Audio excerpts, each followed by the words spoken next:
eu queria falar sobre o cristão acomodado, sabe? Acho que às vezes nós nos tornamos cristãos acomodados. Estamos bem na nossa zona de conforto. Nós somos salvos pela graça, a salvação é dom de Deus, não é de obras para que ninguém se glorie. Eu já sou salvo, eu já tenho o seguro e o passaporte, está tudo certo. Então, nós temos a tendência a um comodismo domingueiro. Eu vou à igreja aos domingos, eu dou a minha oferta, eu canto os hinos e está tudo bem. Não me chateie mais, não é? E parece que nós nos acomodamos como se a salvação não fosse algo dinâmico. Nós temos estudado na classe dos jovens casais que nós devemos desenvolver a nossa salvação com temor e tremor. Não vou falar sobre isso especificamente agora, mas eu quero falar sobre o autor da carta aos Filipenses, até citado pelo nosso dirigente, quando falou do que nós devemos pensar, mas Paulo não era o tipo do crente acomodado. Ele não era o tipo do crente acomodado. E isso é um desafio para mim, sabe por quê?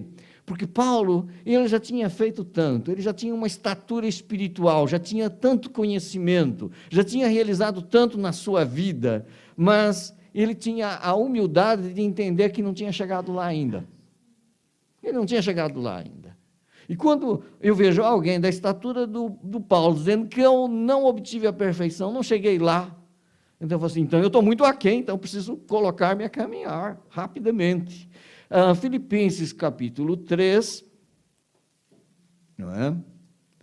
Que ele vai falando sobre a sua identificação com Cristo, ele quer se identificar ao máximo, não é? E o versículo 12, capítulo 3 de Filipenses, versículo 12, não que eu o tenha já recebido ou já tenha obtido a perfeição, mas prossigo para conquistar aquilo para o que também fui conquistado por Cristo Jesus.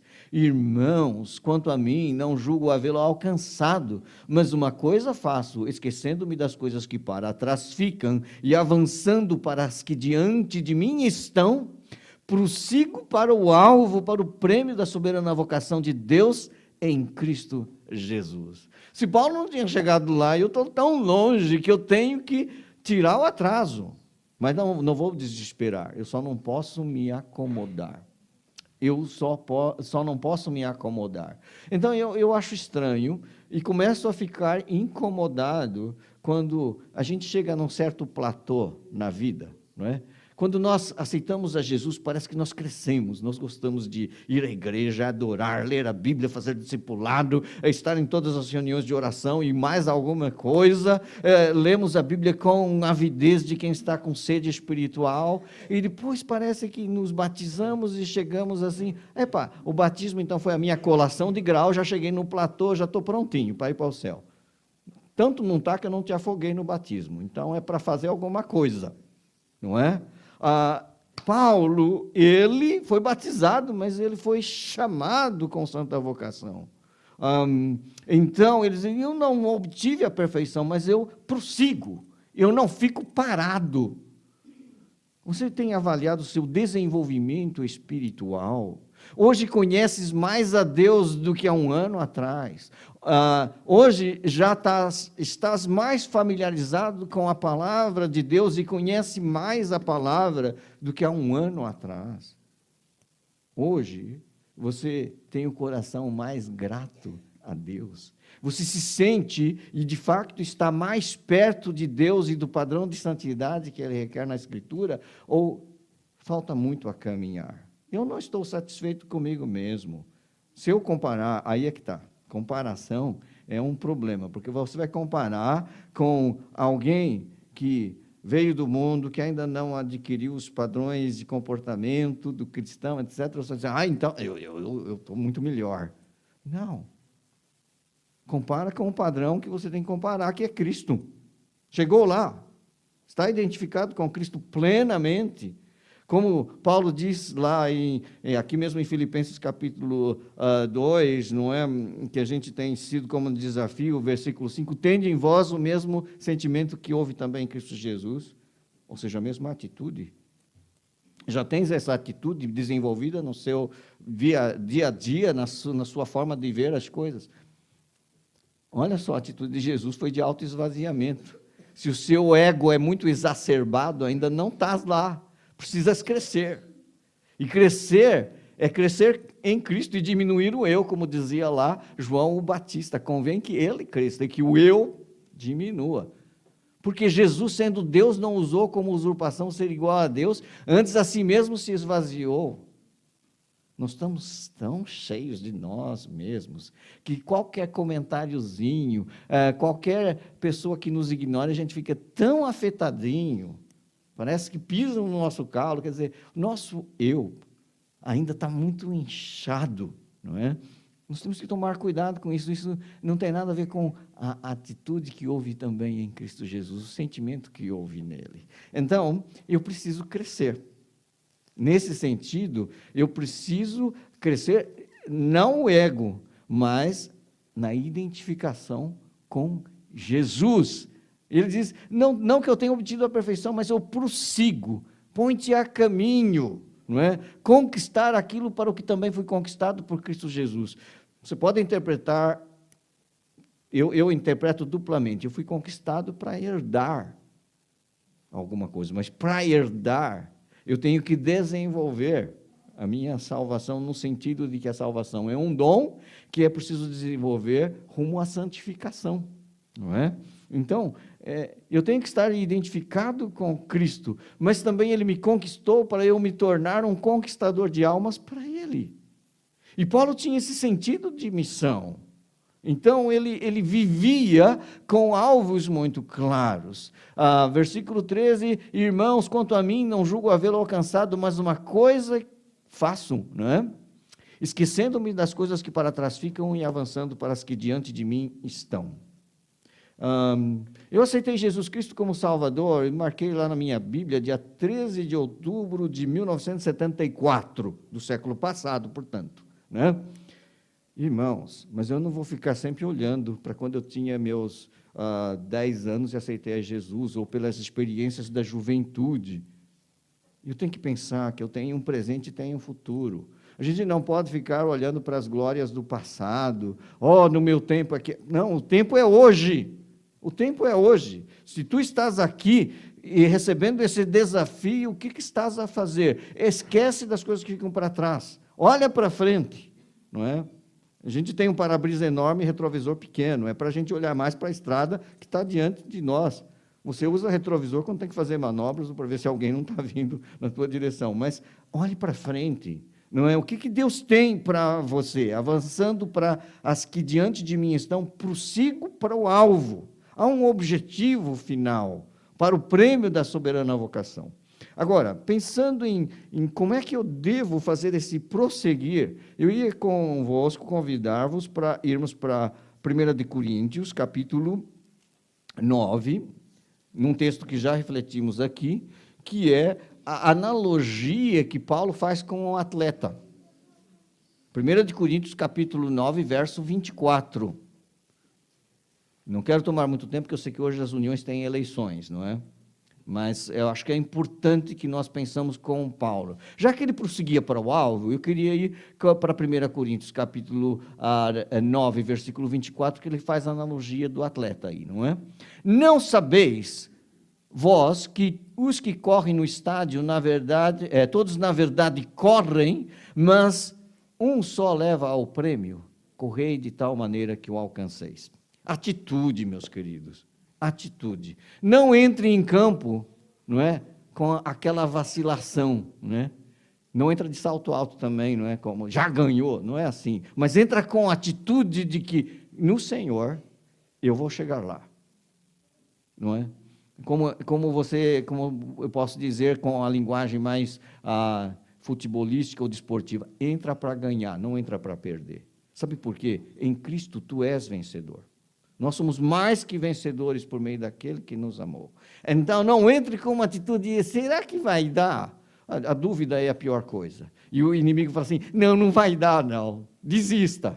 Não, entra para ganhar, porque Jesus chama você para uma equipa vencedora. Então, entra com atitude, não é? Ele diz assim, correi de tal maneira que o alcanceis.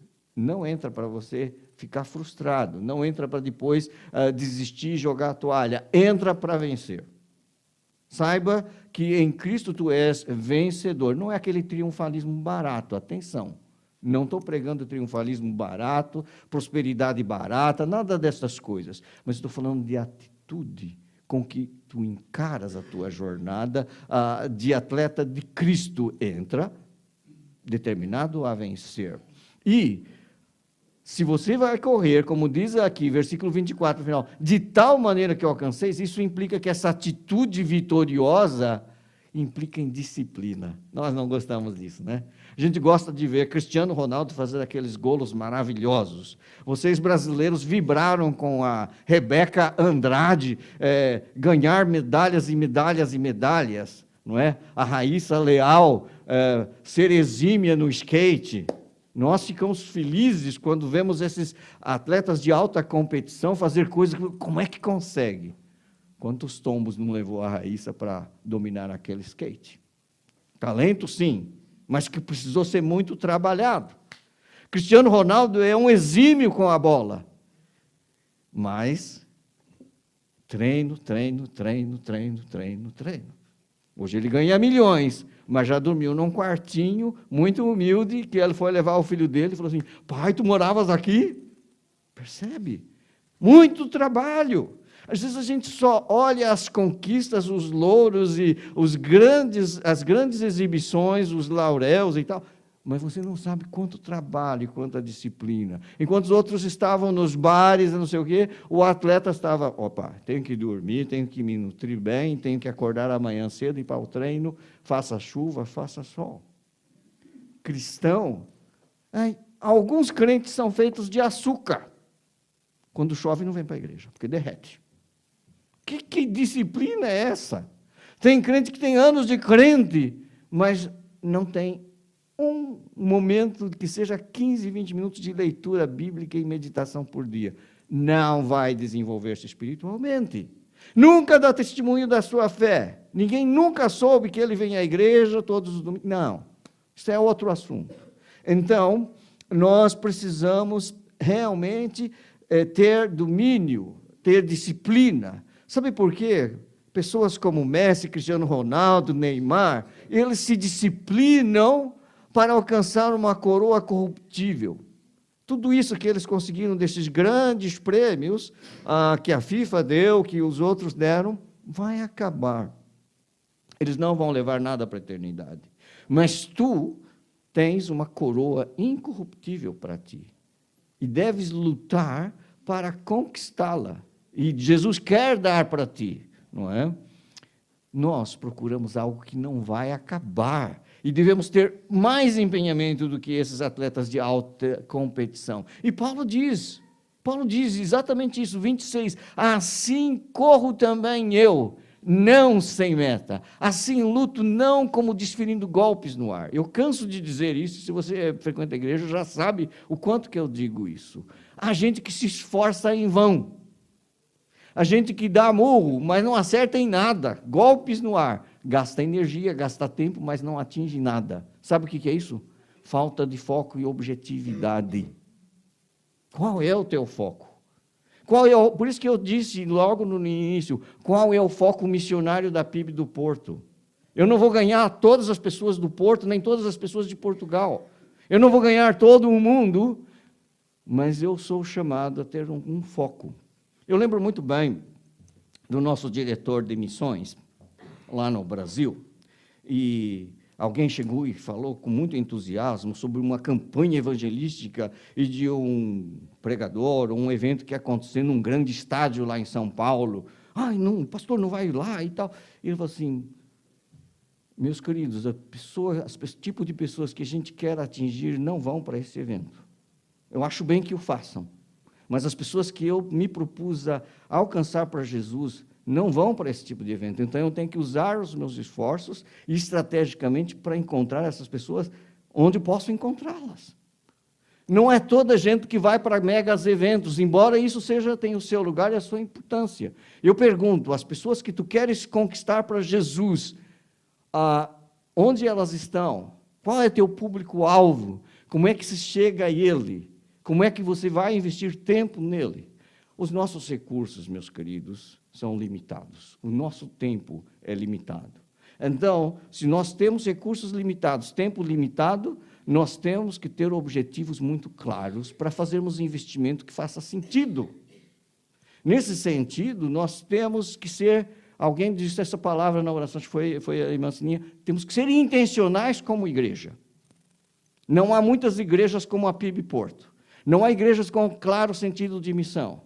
Se você disser lá na rua que você é batista, sabe o que o portuense vai dizer? Ah, lá do tabernáculo. Mesmo quem é de outras igrejas batistas. Os nossos irmãos do Cedo Feito, quando falam que são batistas, eles não lembram da igreja batista, eles lembram do tabernáculo. Por quê? É um marco na cidade do Porto. E nós temos esse privilégio, por isso que nós estamos investindo. Não é porque queremos ter um edifício bonito, é porque é estratégia. Faz parte do nosso foco. Lembrem-se disso. Lembrem-se de orar, porque nós queremos alcançar pessoas do Porto para Jesus. Agora queremos alcançar pessoas de Baião para Jesus.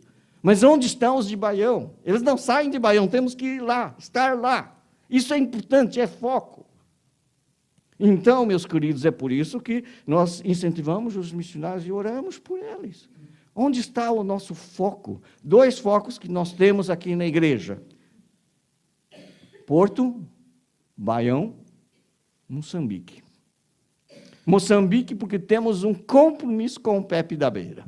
Por isso que as crianças venderam doces e salgados, para investir em crianças que não têm oportunidade, se não for através do Pepe da Beira, de ter uma refeição decente por dia e ouvir de Jesus na pré-escola. Já há 15 para 16 anos investimos neste ministério. Não é coisa de sol de pouca dura. Eu digo uma coisa, meus queridos, só a constância gera consistência, só a consistência gera confiança ou credibilidade. Não se faz nada em curto tempo. Não é? Então, é foco. Qual é o foco da sua carreira, daquilo que fazes? Não dá para fazer tudo, mas podes fazer 1 ou 2 coisas bem feitas e bem focadas. Meus queridos, então, eu não quero que você, ou eu mesmo, fique desferindo golpes no ar sem objetividade nenhuma. Meus queridos, onipresente, onipotente, onisciente, só Deus. Eu não posso estar presente em todos os lugares, mas onde eu estou, eu quero estar de corpo e alma para fazer um trabalho bem feito. E focado nisso. Tu também, tens que ser assim. E então ele disse, não é? Não como desferindo golpes no ar, com meta muito clara, mas esmurro o meu corpo, versículo 27, e reduzo a escravidão para que, tendo pregado a outros, não venha eu mesmo a ser desqualificado. Isso é um grande desafio. É um grande desafio, sabe? Você atingir alta performance e manter-se. Já viu aquelas pessoas que são talentosos, só conseguem uma coisa? É difícil, por exemplo, você estar no top 10, não é? No top 10 de algum desporto. Tem. Por exemplo, se você chegar a ser o número 1 do mundo e manter a fasquia sempre lá, é difícil isso, não é? Nível de qualificação. Por exemplo, você fala assim, qualificação olímpica, você tem índices de aprovação, sem o qual, se você não atingir aquela qualificação, você não vai para as Olimpíadas. Então, o atleta, ele trabalha para conseguir ganhar algumas medalhas, algumas coisas, mas ele tem que manter o seu nível para estar sempre competindo no mais alto nível. É manter a qualificação. Paulo diz assim, eu esmurro o meu corpo e reduzo a escravidão para que, tendo pregado a outros, não venha eu mesmo a ser desqualificado. Não é porque você é professor de escola dominical, pastor, pregador, tem PhD em teologia, não é isso. Mantenha uma vida com um padrão elevado aos pés do Senhor. Isso é difícil. Mantenha a sua vida em dia com Deus. Isso é difícil. Já viu aquela pessoa que quer emagrecer? Ela perde 10 quilos e depois não consegue resistir a um prato saboroso, então já depois ganha mais 5, depois... Nós também somos assim, crentes de altos e baixos, temos que manter o nível. E daí para cima. É difícil isso, não é? Mas é o desafio que Paulo faz aqui para ele mesmo. Então, você como crente não pode ficar acomodado. Deus o salvou com um propósito para você conquistar. E você tem que prosseguir para o alvo. E você tem que ser focado e não olhar para trás, mas olhar para frente. O que Deus tem para ti? Deus tem muitas coisas boas para ti. Deus tem plano e propósito para a tua vida. Mas tu tens que ter foco, a visão de Deus e realmente disciplina, determinação. E diz assim, eu não vou entrar para ser derrotado, eu vou entrar para vencer, porque o Senhor vai me fortalecer, vai me dar a visão, e vai me dar a motivação para prosseguir até alcançar. Lembre-se disso, nós temos muitas coisas para alcançar. Independente da idade que tenhas, tu tens muita coisa. Se tu és jovem, ainda mais. Não é? Deus tem grandes coisas, mas não perca o foco. Não se distraia com coisas que vão te levar para longe dele. Então, salvos por Jesus Cristo, nós temos que ter foco. E esperar que um dia, aquilo que ele disse para aquele que é fiel, aconteça contigo. Quando ele te chamar à presença dele, ele pode dizer, servo bom e fiel. Foste fiel no pouco, sobre muito te colocarei. Nem olhos viram, nem ouvidos ouviram o que Deus tem preparado para aqueles que o amam. Que até que ele venha, tu sejas fiel, tu prossigas, persigas o alvo de se tornar como ele. Amém? Nós vamos terminar.